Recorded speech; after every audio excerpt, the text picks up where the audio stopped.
Okay, just really quick before the video starts, I would like to say that all things in this, or shown in this video, or talked about in this video, are most likely being worked on right now. This is a closed beta test, and nothing more. Nothing in the game is indicative of the final product of the game. This is not some sort of hate piece on the game. This is merely my thoughts on and what I think should change about the game, and nothing more. This isn't me bashing the game in any way. This is not me disappointed. I'm not disappointed really about anything in the game, despite my tone of voice. But I'm still really anticipating this game, despite this whole thing. I still really like the game. I just think that there are a few things that need to be either addressed or fixed, either at release or over time. That's really all I have to say. Nothing in this closed beta is indicative of the final product, not even the business model, which I mentioned in the video. So, and I also didn't mention the battle pass system, for reasons. So, that's all I gotta say. Enjoy. Hey guys, I'm gonna be completely honest here. I just kind of rolled out of bed, but that's not gonna stop me from making this little feedback piece. Alright, so recently I got accepted into the closed beta of Genshin Impact. If you don't know what Genshin Impact is, well, it's the gameplay that's probably going on in the background right now. And Genshin Impact, Genshin Impact is this open world co-op party-based RPG, story-based. I would say story-based. It's developed by the same people that made Honkai Impact 3, MiYoho. And, well, here's a feedback piece on it. Now, I got a good bit of stuff to say. I'm gonna keep it as short and concise as possible, but I make no promises because, I like to ramble. But, that's pretty much it. Nothing fancy here. We're just gonna get right into it. Now, while I was playing the game, I jotted down these notes while I was playing the game, and I'm gonna go down the list, and I'm gonna give my thoughts on some things, and maybe I might say some things don't really need to be fixed, but who knows, because a lot of this stuff was from early game, and a lot of stuff changed from early game to now, so we'll see. So, starting at controls. Number 1, controller remapping is awkward. Standard control map is very awkward. Now, I say this because when you're trying to map out a controller on Genshin Impact, it is really, really weird. For some reason, they have X as cancel and back, and they have circle as confirm. It's really disorienting. Maybe change to a much more standard controller map. That's just my opinion. Aim sway is way too strong. So there's archers in this game, right? Now if you press a button, you can aim with the archer and aim their arrows at a specific point on an enemy or to a long range target. The aim sway is a little bit too strong. You move around the camera and it kind of has this slowdown, and it also has this sort of ramp up speed, which I don't think should be. I think that it could be just pinpoint accurate with a mouse. Now, I played with a mouse. I don't know how it is on controller because it was really awkward on controller, so I just stopped that completely. But for some reason on mouse, it's just I don't know why, but there's a ramp up speed and a ramp down speed, which I think should just be taken out in my opinion. Number 3 is overall movement speed is pretty slow. Now, this is a big one. When I first started the game out, I already thought that the movement speed for the characters was really, really, really slow. I felt really, really sluggish, and over time it just became tedious to go anywhere. You know what I mean? I really wanted to stay immersed in this world, and to be honest, I was. But it started to lose its charm because I'm just running around, jogging around in these big distances with a really, really minuscule amount of stamina and no mounts, no nothing that can take me anywhere. So maybe there's an alternative, maybe there's some kind of quick mount that you can get on, or maybe remove stamina from out of combat areas, you know, or maybe just overall increase the movement speed. I'm not sure, but that's gotta change because that really killed my motivation to even do half the stuff in the game. Now, next is combat. Number one in combat is most attacks are pretty slow, leaving you open for when you're being attacked from multiple enemies. Now, this, in my opinion, is a big one. There's a character in the game called Lisa. She's a electro character, ranged mid-range character, and she has this one attack, which is an AoE attack that attacks any enemy in her vicinity with a massive amount of electricity. This attack is really slow. Now, I don't have too much of a problem with big AoE attacks that take a while to charge up, but this one in particular was really, really annoying. Like, most of the time I was getting hit out of that attack. I'm taking a lot of damage all at once while I'm trying to execute the attack. So it's really just, I would say, timing, but timing in this game is really weird. Like, you can time something correctly, but the enemies will bypass whatever you're trying to set up and just go ahead and attack you instantly with no warning, no indication whatsoever. But that's just, yeah, I think charge attacks need to either have some kind of iframes, or they need to be sped up, or you don't have to charge it. You could just, do the attack right out the gate without any kind of charge up, and it'll do the same amount of damage, but you can't cover a big range. But that's just my opinion. Number two in combat, there are things I've noticed that wasn't going to be a big deal until later in the game. Now, this isn't too much, this is more of a general thing. There are a lot of things that happened early on in the game that I didn't realize was going to be a problem later on. Right now, I am adventurer rank 21.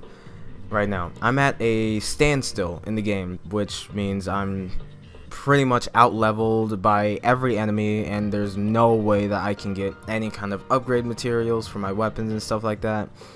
So I'm just kind of at a standstill until some event comes around and gives me some materials so I can get back in there.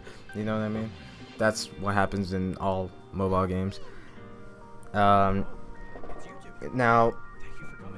a few things that I'm talking about are attack indications. Like, for some reason, there's no indication to where you are being attacked. You know what I mean?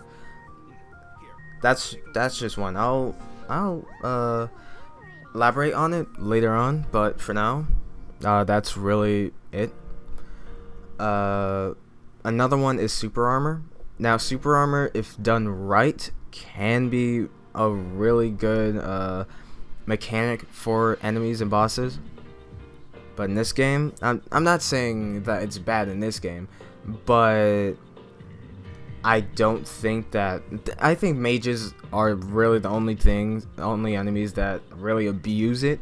Like, you're trying to hit them, but they're either shielded or they're trying to do an attack, and they attack you out of nowhere while you're hitting them in the face and stuff like that. The mages are already annoying as it is if you don't focus them. So, in my opinion, I don't think that they need even more reason to be annoying if you try and hit them. And all around, I think, here's another one that I forgot to jot down, is the fact that I'm just scared to get in fights with the enemies, you know. Now this, I'm gonna elaborate more on this. It feels like close range is a detriment. You know, if you are close range, you lose. Now, the game isn't hard. It's not extremely difficult. I've learned the mechanics. I've learned the combat, and honestly, I was having a really fun time. But over time, I'm thinking, you know, range attacks are way better than melee attacks because of elemental reactions. Elemental reactions, in my opinion, are a really cool a really cool system in the game. Or, not system, mechanic.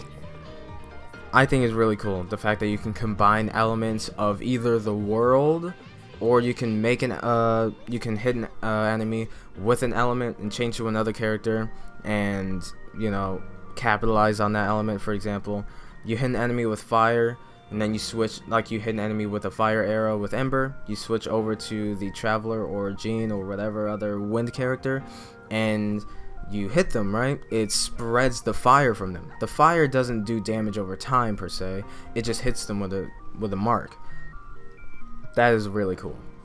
That you can expel more of that element with wind, and, you know, electrostatic or something like that, where when you hit an enemy, a wet enemy or hydro enemy, with electricity, they get shocked and all this other stuff, you know, hydro and cryo, yada yada yada. But a lot of the time, it's a real detriment to you. You know what I mean? And it's not.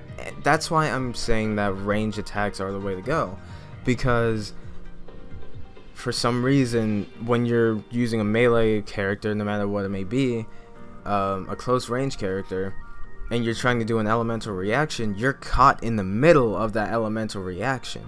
You don't know what's going on, and then you're looking at your health just drain while you're in the middle of this elemental reaction, thinking that, wow, look at this, I set up all this stuff correctly, and now look at all this DPS, look at all this damage. It's amazing, right? It's amazing. But then you look at your health and realize your health just got chunked down because of all of that, you know what I mean? And setting up for all of that stuff is just, Jesus Christ. You know what I mean? When you pull it off, it's absolutely satisfying, but it's a high risk, high reward kind of thing, and I think that the risk is a little bit too high. You know what I mean? Maybe you can have it so you can you don't get affected by your own elemental reactions. You know, if you put a debuff on an enemy and, you know, you cause fire to them and spread that fire, you won't be affected by it. I don't know. It's just, it makes me not want to do any elemental reactions with wind, because it'll just hurt me. It'll hurt the enemy too, way more than me, but all in all, it'll still hurt me, and that just doesn't seem optimal. There's a lot more that I'm gonna go down the list that do tie into this this point here, so let's keep going. But the next one, that's a little bit later on. Right now we're going on to systems. Number one in systems, this one I'm not going to really elaborate on, it's just feedback on the systems of the game and functionalities. So let's get going. Number one in systems, repeating voice lines or no voice lines at all for certain characters during cutscenes, or they say the wrong thing entirely or other lines entirely.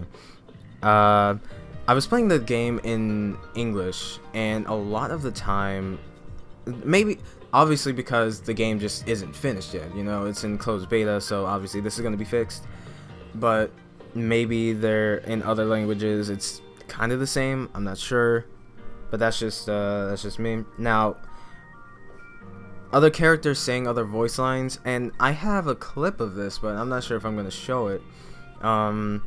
where Venti was saying, or Paimon was talking. We were just outside of the Storm Terror's lair, right? Venti was, or no, Paimon was talking, but Venti was saying the exact same thing that Paimon was saying. Now, maybe it's not the voice actor's fault, because, you know, it's Paimon's line, you know what I mean?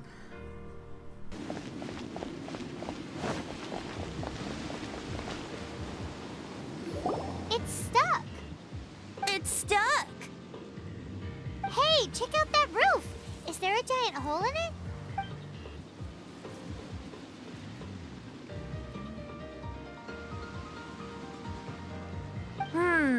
I suppose we could make use of that wind current. Let's make a detour then. Heading up. Let's make a detour then. Heading up. And the way that the Venti voice actor said it, he said it like he was mocking Paimon, and it was really awkward because Paimon didn't even acknowledge it, which led me to think, I think they said the wrong voice line, you know what I mean?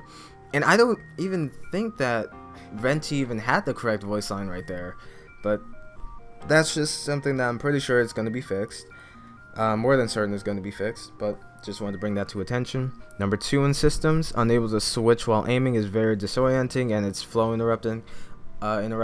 This is a very small thing. It's a very small thing, but I'm not really good with keyboard and mouse. I get really, really mixed up when I'm trying to use a keyboard, and a lot of the time I'm in aiming mode, right? And because I want to use Ember, for example, I'm going to shoot the enemy with a pyro arrow, and switch to the Traveler real quick, and then, you know, spread that fire with the wind element, or switch to another character entirely and just, you know, create an elemental reaction. But, you know, when I'm trying to switch characters, I'm still in aiming mode, and I'm like pressing every single button trying to find out how to get out of aiming mode, and then, you know, I just press shift, I evade instead of pressing R again. It's really flow disrupting. My mouse is messed up and it rapidly clicks. I can't hold something down for too long, or it just starts rapidly clicking. So I can't use that to when I want to aim an arrow. But that's probably just a me problem. Actually, no, it's most likely a me problem, but I don't see a problem in switching a character while aiming. I don't really see a problem. It doesn't make the game any easier. Just saying. And does it make a game any tougher if they leave it in? No, but, you know, it's kind of an inconvenience. It's very flow interrupting.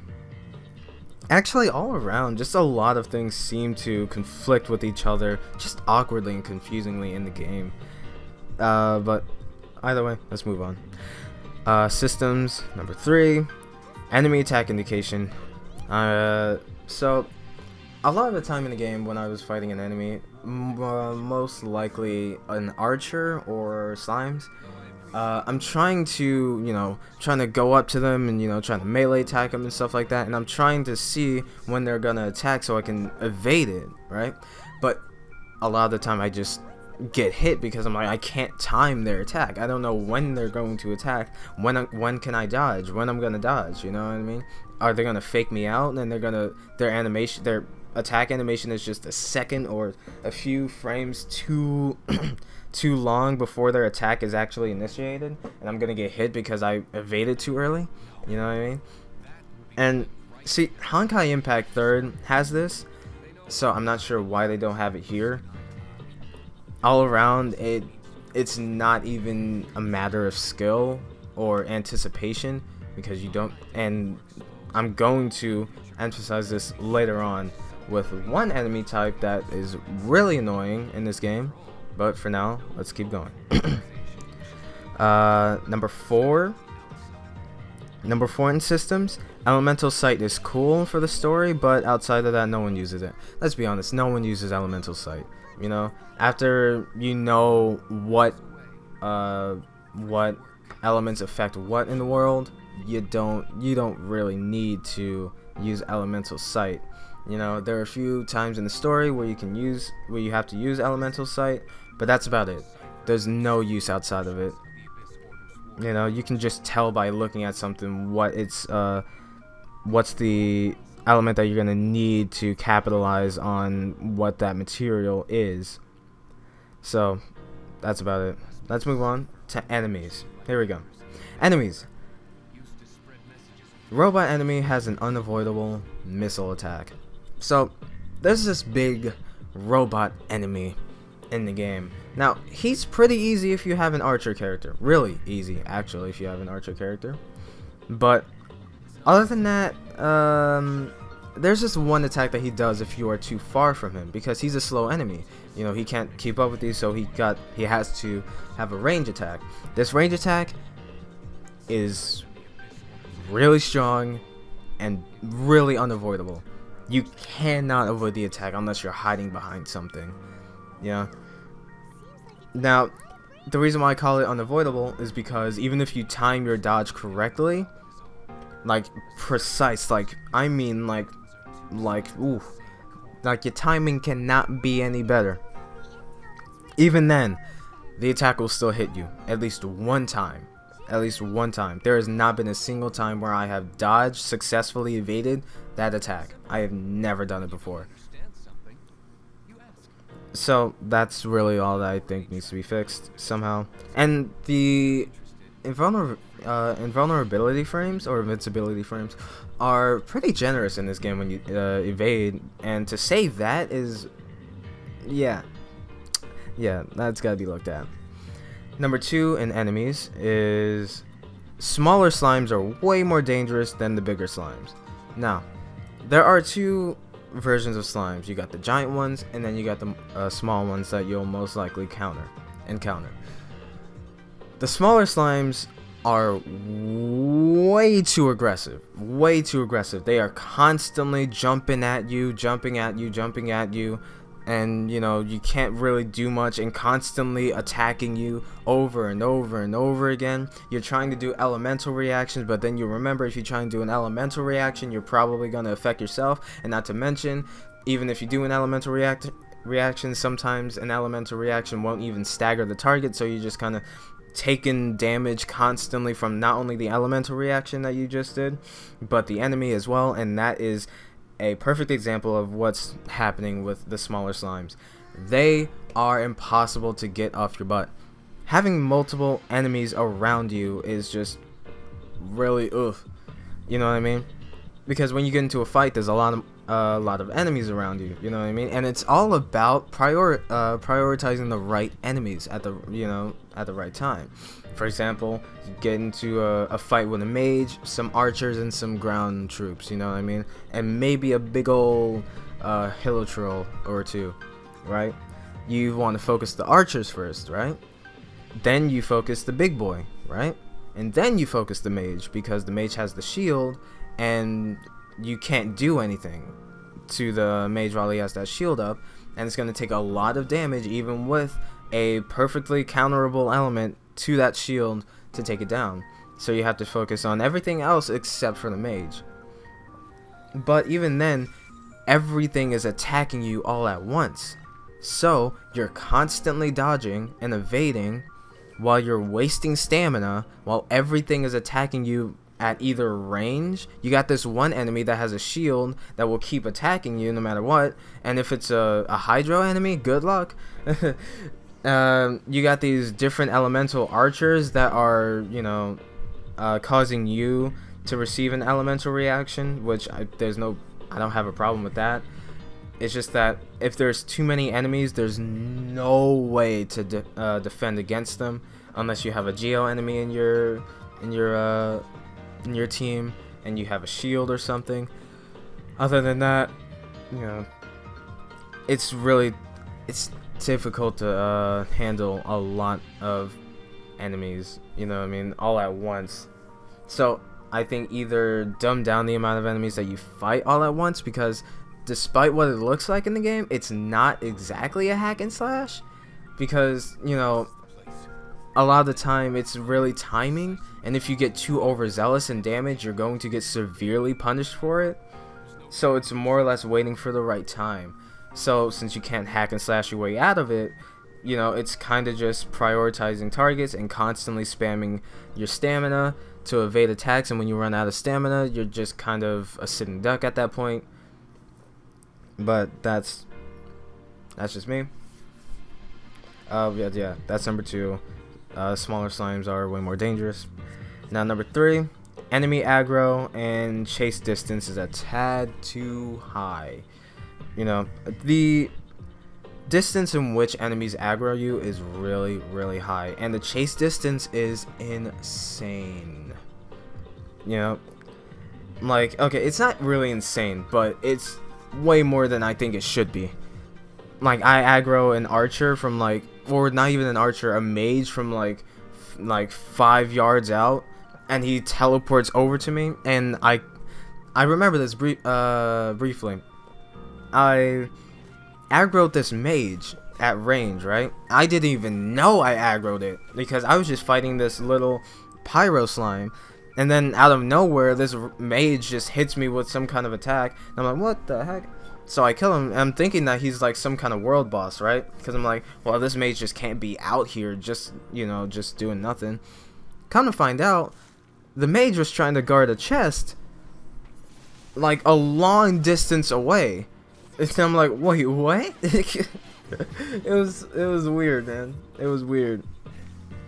The chase distance is insane. Like, you're trying to run away from an enemy so you can change to a proper element, maybe, or maybe you just don't want to fight that enemy because either you're low level or you just don't want to fight the enemy and just want to move on. The chase distance needs to be dumbed down, or maybe the enemy shouldn't aggro you until you hit them. I don't know. That's an idea, but in my opinion, enemy aggro range too high, enemy chase distance is too high. Going along, number 4 in enemies. Now this is going to tie in with number 3. Enemies will prioritize running back to their original spawn point rather than fight you. Now, the chase distance is really high in this game, really high. So if you're being chased, after a while an enemy will just run back to their spawn. There was one time where I was trying to fight a Geo Slime, and for some reason the whole time when the outer armor of the slime was destroyed, they just kept running. They just kept running for, I don't know why, but they just kept running. They just kept running, and not only that, there was other enemies. They just kept running and running, just ignoring me entirely. In Leyline Blossoms, I was trying to take the fight away from a certain area, and they just kept running back, and I'm like, really? Like, if I'm the one to start the fight, okay, maybe that's if you want to go with that system. But if not, and you think that the chase and aggro range is too high, then that's your prerogative. That's your choice. Now, number 5 in enemies. Giant slimes are annoying. Some of them are easier to deal with, i.e. the cryo, hydro, and geo slimes. Pyro slimes can get difficult, but all around I can handle them. But the electro slimes are insane. They have no openings, and it's just constant free damage if I get within 3 feet of them. This goes back to what I was saying about range being the more dominant weapon type in the game. Electro slimes, they have this thing where they're constantly shocking you over and over again, and that is stacking on top of the fact that they can just jump at you, you know what I mean? And you can't time that either because it happens so quick, and the fact that they're constantly damaging you, you can't get close to them, and they come in hordes. Like, I've only really seen hordes of electro giant slimes. I haven't seen hordes of like hydro and pyro slimes and cryo slimes. I've only seen hordes upon hordes of electro enemies. It's like they know that this enemy is really stupidly powerful. you know. So I think that they should not be able to constantly have that damage up. You can, here's the thing with giant slimes and all elemental slimes, you can put out their the damage that they're doing if you counter them correctly. If you are using a hydro character or a frost character against a pyro enemy, you can prevent them from attacking you with a pyro element by using by using that the opposite element. So when you do, they are, you know, they're basically put out, and you visually see that the enemies go darker, they aren't glowing anymore, and so that means that's basically your chance to attack.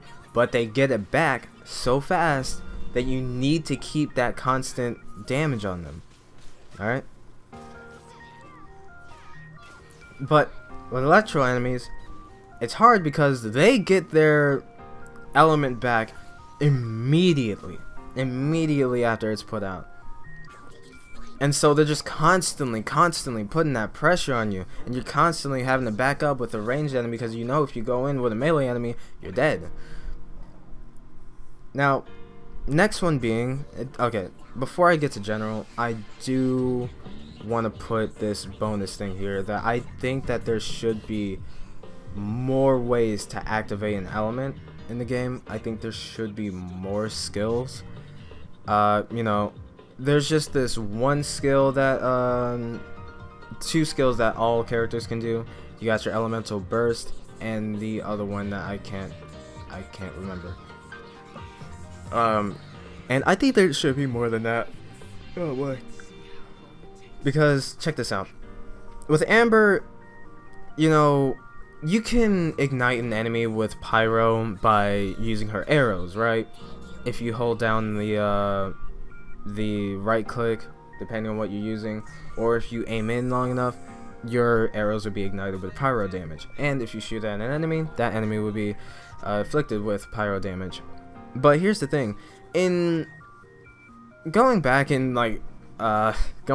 to all the other enemies, like if there's like hordes of enemies, you don't have time to aim in and create an elemental reaction, you know what I mean?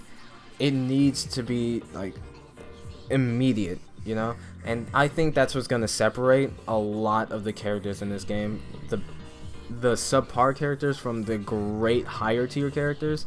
It's because of that immediate activation of the elements, you know?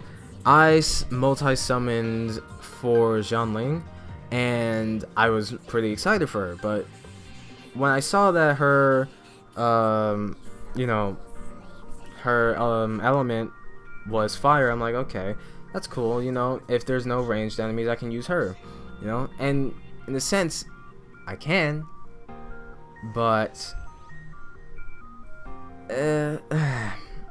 you know, it's not immediate. You don't have that immediate element, so obviously Ember is going to be better, despite being, you know, despite that in the heat of the battle, you can't really aim in because you don't really have time. You gotta, you know, especially if you're on the timer, you don't have that time, you know? So that's what I think. I think all characters should have that immediate elemental burst or that immediate elemental activation, no matter what it may be. You know, no timed stuff, you know, if maybe you can detonate Ember's, you know, distraction thing, so maybe you can like heal at the same time. But if you want to just get that immediate elemental damage, maybe you can detonate it at any time. That's just me, but that's what I think. I think there should be more elemental skills for characters, way more than just 2. Now, on to general. Number 1 for general is the dungeon timer runs down when in a cutscene. On my side is my personal assistant. My work here is done. I'm going back.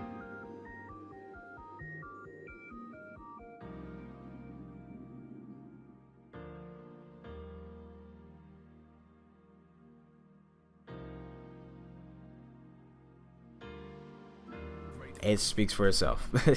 When I was in the cutscene in one of the story quests, I was trying to listen to all the dialogue, and I did, but by the time I was done, no, not by the time I was done, the dungeon timer ran out, and I was kicked out of the dungeon mid cutscene. So that's got to be looked at. Number 2 is EXP gains. Now this one's a big one. EXP gains drop off quickly. You're ready to keep playing, but there's nothing to do. No grinding. It's just doing random stuff until you level up your adventure rank. The immersion in this game is great, but when the story comes to a halt because you have to do other stuff combined with the overall speed of the game, which is very, very slow, it gets tedious and boring. Now, the level jumps in this game from story quest to story quest is massive. You know, it takes you about like over an hour, 2 hours, 3 hours for one adventure rank. And the fact that I needed to be from rank 18 all the way to 23 to start the next part, the next chapter of the quest, was really, really demotivating. You know what I mean? And then I had to go and run around and do all this random stuff to get puny, very puny amounts of experience. Now, yeah, puny amounts of experience. Like, you're trying to be immersed in this world that's really beautiful, jaw-dropping, and I mean breathtaking world. And it is immersive. I will say that much. Oh, dang sure, it is immersive. But after the story, I'm really interested in the story, but I can't be immersed in the story when I keep getting taken out of it just when things are getting good. You know what I mean? Things are getting good, but then I have to go back and level and stuff like that, and then I'm like, oh, right, this game has a story. You know what I mean? Like, maybe they just built the game off of immersion alone. I'm not sure, but I think that the leveling should be like on par with the adventure, with the story quests, like the main story quest, not the offhand story quest, just like the main story quest, the main juice, you know what I mean, the meat and potatoes of the story. And I think that maybe the end game should be, you know, where you should be able to grind and stuff like that, because grinding, you're more so just grinding for experience for not only the adventure rank, but your characters as well. That's really it, you know? And there's not much to do for that, you know? There's not much to do. So you're kind of just sitting there scratching your head, running around at a very slow pace, just trying to figure out what to do, trying to find these chests, and these dungeons are way the heck out of your level, which we gotta talk about that. Dungeon levels are insane. I don't know why. You have to be ranked 20 to even do any of the good dungeons. You know what I mean? And they don't even drop good at adventurer rank XP. And I'm like, yo, I'm working this hard for nothing? You know what I mean? I'm working this hard for nothing.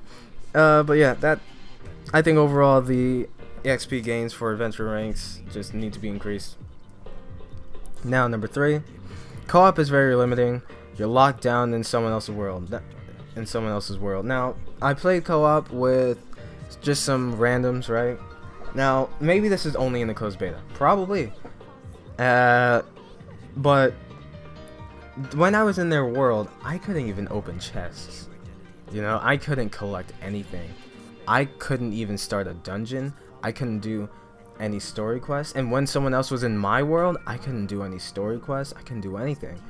So, in my opinion, I think co-op should be unlocked at the end of the game. You know, I know it sounds weird, but I think co-op should be unlocked at the very end of the game, because if you're locked down in a world where the only thing you can really do that people really want to do are dungeons and leyline blossoms, you know, yeah, maybe you can get someone else in your world and you can do, you know, bosses and stuff like that.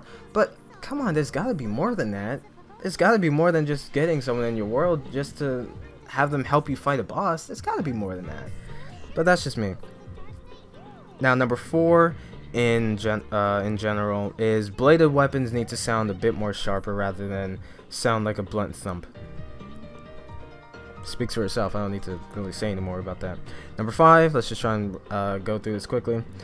Have dungeons in one spot. Order them from lowest level to highest. Now, the reason why I say this is because a lot of the time, when you unlocked co-op, which is at, I think, rank 16, eventually rank 16, you have the choice to matchmake in a dungeon. But here's the thing. People are so spread out to other dungeons that they don't even know about these other dungeons, you know what I mean? They don't even want to even try these other dungeons. So people are just, you know, they're so spread out that the chances of you finding someone else in a matchmake to matchmake a dungeon is really, really slim.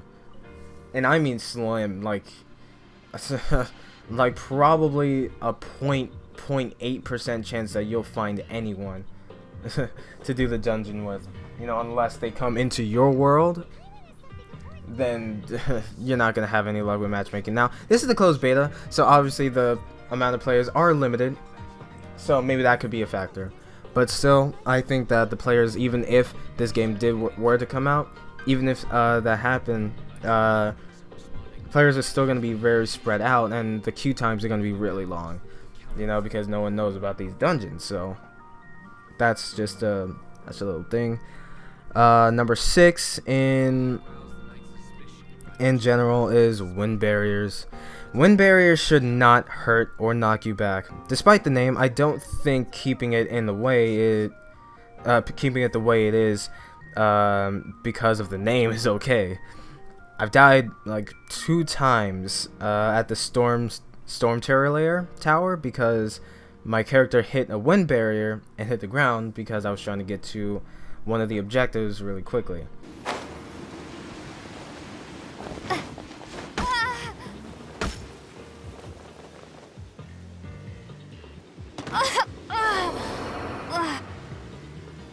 Now, I was trying to jump off the tower so I can glide my way all the way over to it because, you know, I don't want to run there. That's just way too slow and that's going to take too long.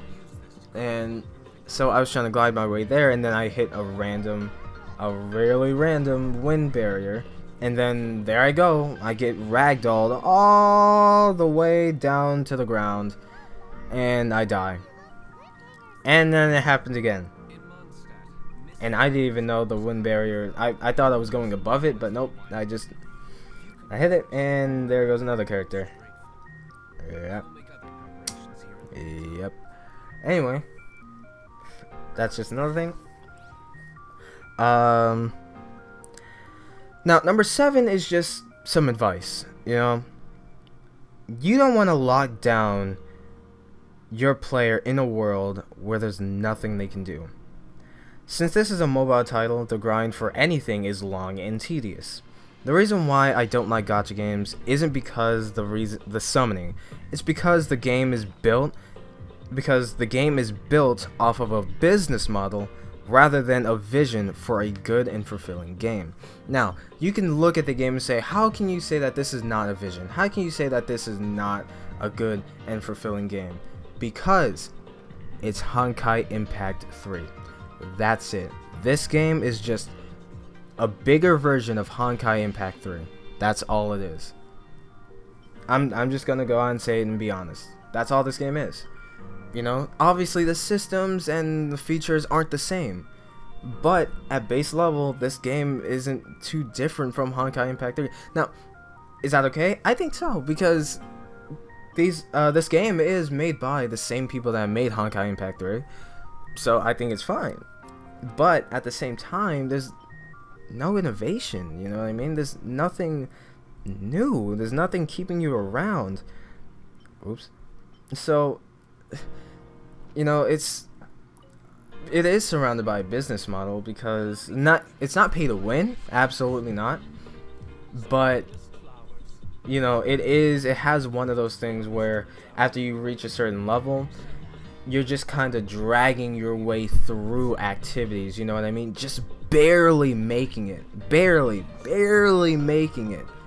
You know, you're barely getting any rewards because it's taking you so dang long, but you can't go around and, you know, level up and do and get good stuff like that because, I mean, sorry. You can't level up and do good and get good stuff so you can do stuff easier because the grind for it is so tedious. You know, not even tedious, it's so long and so unfulfilling. You know what I mean? Because in this game, when you get something new, like a new rarity or something like that, you don't really see a jump in like damage or health or anything like that. When you enhance something, you don't really see a difference. You know, you don't really visually see a difference. So, you know, you're just kind of locked down in this world after a while because, you know, you can't do any story quests because you're too low of a level. You can't fight the enemies because they're too high of a level. And you can't get any good materials that you actually need because you can't do the dungeons that actually give these materials. You can't fight the world bosses because they are too high of a level. You know what I mean? So you're locked down in this world where either you need help from a higher level or even max the level person, or you just kind of wait until another event starts so they can give you stuff so you can continue. You know what I mean? Now, when you make a game, a gacha game, you build it off of the shop, the premium currency. This game is not built off a premium currency, not to my knowledge anyway. There's multiple currencies in the game. One is that you earn, is I think a premium currency. You can only use that to summon. Another one is something that you get only from summoning, which, yikes. Anyway, but yeah, that's what I meant. All in all around, and there's a lot more. There's a lot more that I forgot to jot down, and a lot more that I was thinking about now while I was recording for this video that I completely forgot and I didn't talk about. But there's a lot more, you know, and I think I covered the big issues I wanted to say. So here are my closing thoughts. Miyoho made the wrong game. I know that sounds weird, but hear me out. Miyoho made the wrong game. You know, people are comparing it to Breath of the Wild, and I'm like, how? You know, how? The look of the game, I guess, but other than that, Breath of the Wild is clearly superior. Now, this game has so much potential, and honestly, for the most part, it does realize that potential. But since it's built off and going to be built off a business model rather than, you know, a good game, which would make, I don't know why, a good game would make you more money, you know, but, or, well, probably not, you know, I'm no business major, but, you know, I would assume that people would pay more for a good game rather than, you know, an RNG system, just saying. But, you know, this game is an open world, party-based, co-op RPG. Now, in these kinds of games, you know, like, to a certain degree, you know what to do. You know what I mean? Get in there, start grinding, you know what I mean? But it's missing a lot of the features from an open world RPG. A lot of it. And it's dumbing down a lot of the features so you can either go towards the cash shop or they can extend playtime.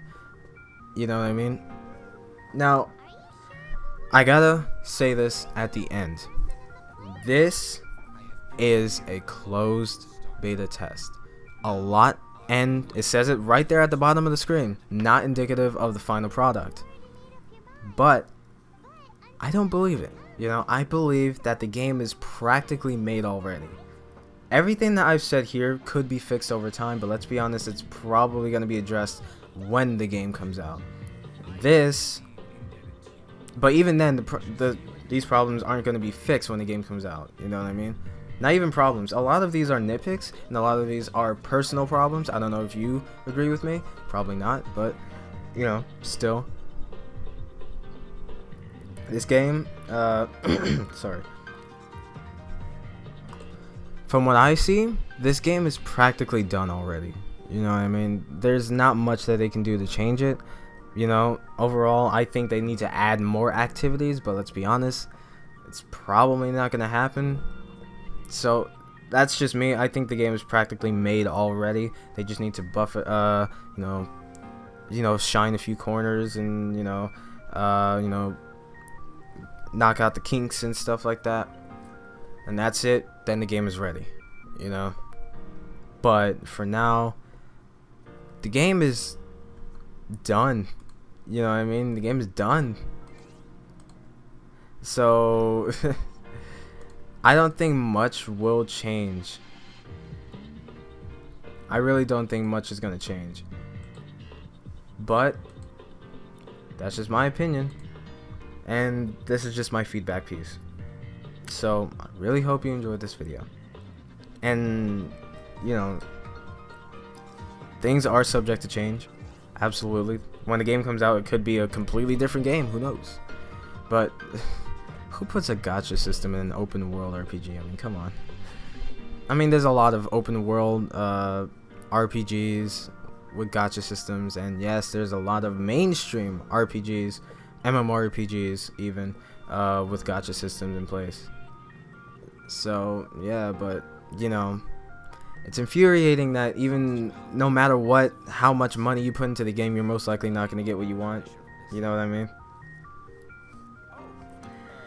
But hey, it is what it is. I'm still looking forward to the game. Despite everything that I've said, this game is still like one of my most anticipated games besides Blue Protocol. You know? When I heard that this game was going to come out on mobile, I curved my expectations. I was so hyped. But then I heard mobile, and then I realized that Miyoho is predominantly just a mobile game development company or development studio. So, well, I don't know what I expected really. I guess this is what I expected. I'm not sure. But yeah, that's it. It's just my feedback piece, and I'm not saying don't put the gacha system in the game. But I don't know. People like Honkai Impact. I think that people really like these games because of how they look. They're not seeing the bigger picture. That's all I gotta say. It's my feedback piece. Thank you for watching and listening. Really appreciate it. Hey. I don't normally do this. This is actually my first time doing this. Hey, if you want more from me, then go ahead, hit that subscribe button, hit that like button, do all that stuff. You know what I mean? Hey, did you really like the video? Well, I got more videos coming out like this, or well, not like this, but more videos that have to do with Genshin Impact coming out in the future. So go ahead, hit that bell if you want to. I'm a really small channel, so even then, no one's gonna do it. So. That's it. Thank you for watching. Bye-bye now.